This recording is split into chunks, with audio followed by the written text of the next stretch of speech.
100 दिवसामध्ये विकसित भारताच्या संकल्पाकरता आणि विकसित भारताचा संकल्प करताना भारताच्या विकासावर 100 दिवसात 122 विकासाच्या विषयावर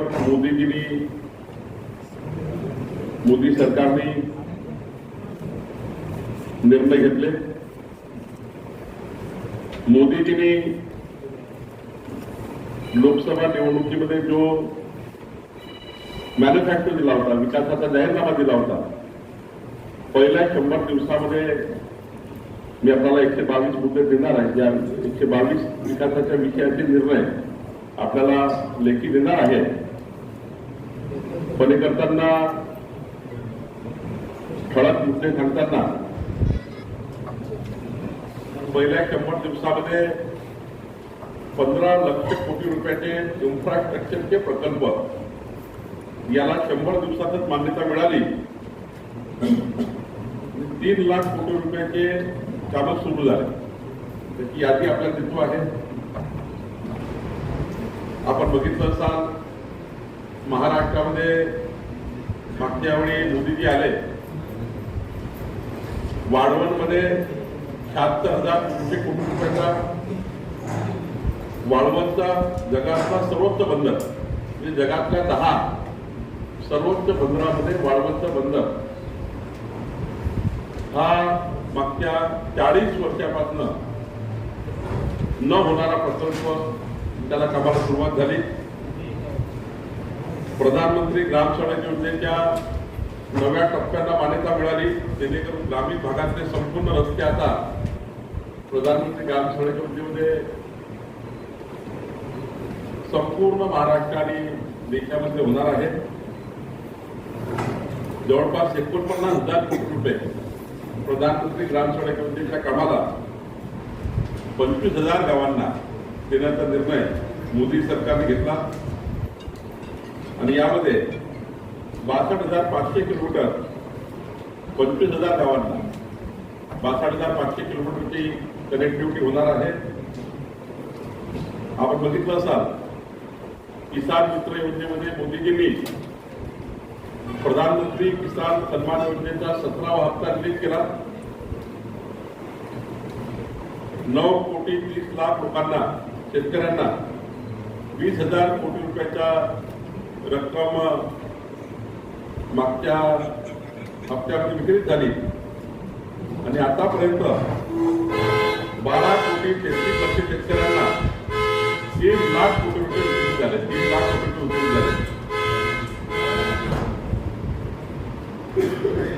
24-25च्या खरीप पिकासाठी MSP वाढवण्यात आला आणि त्यामुळे MSP वाढवल्यामुळं 2 लाख कोटी रुपयाचा फायदा 12 कोटी शेतकऱ्यांना झाला। याचे सर्व आकडे उपलब्ध आहे। किसान मित्र मध्ये महाराष्ट्राला मोठा फायदा झाला। सोयाबीन मध्ये आता बघा, पाम ऑइलवर इम्पोर्ट ड्युटी नव्हती, आता इम्पोर्ट ड्युटी लावल्यामुळं सोयाबीनचे जी मागणी शेतकऱ्यांची होती की आमचे दर वाढवा, यामध्ये खूप मोठा फायदा सोयाबीनच्या शेतकऱ्यांना त्यांची आधारभूत किमतीपेक्षा जास्त पैसा त्या ठिकाणी शेतकऱ्यांना त्या ठिकाणी सोयाबीनच्या विक्रीवर मिळेल याचा मला विश्वास आहे। बासमती चावलबद्दल सुद्धा मोठ्या प्रमाणावर शेतकऱ्यांना किमती वाढण्याकरता बासमती तांदळाचे याकरता निर्णय घेतले आणि कांदा उत्पादक शेतकरी मागच्या काळामध्ये खूप रोज होता कांदा उत्पादक शेतकऱ्यांचा, त्याबद्दल मोठी त्या ठिकाणी आता शेतकऱ्यांच्या किमती वाढल्या, शेतकऱ्यांच्या कांद्याच्या किमती वाढणार आहेत। कर सवलत आपल्याला माहिती आहे की आता 7 लाख रुपयापर्यंत इन्कम टॅक्सला केंद्र सरकारने सूट दिली आहे आणि मोठा फायदा या ठिकाणी मध्यमवर्गीय लोकांनाही झाल्याचं आपल्याला दिसत आहे। ईज ऑफ डुईंग बिझनेस मध्ये जवळपास 8 निर्णय केंद्र सरकारने घेतले।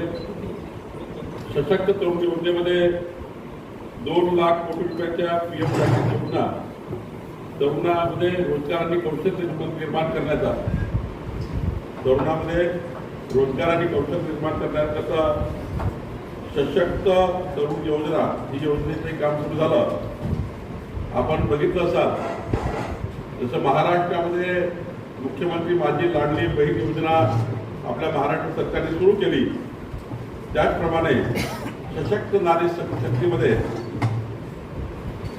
दीनदयाल अंत्योदय योजनेमध्ये 10 कोटीहून अधिक महिलांना त्याचं एकत्रित करून त्यांच्या उपजीविकेकरता डिजिटल साक्षरता असेल, सामाजिक विकास असेल, 90 लाखावरून अधिक बचत गटांना त्या ठिकाणी एकत्रित करून रोजगार निर्मिती करण्याची योजना तयार करण्यात आली आहे.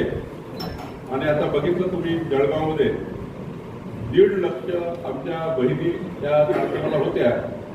लखपती दिदी म्हणजे 1 कोटी महिलांना 3 कोटी महिलांना लखपती दिदी करण्याचे उद्दिष्ट त्यामध्ये महाराष्ट्राला मोठा लाभ केंद्र सरकारकडे झाला.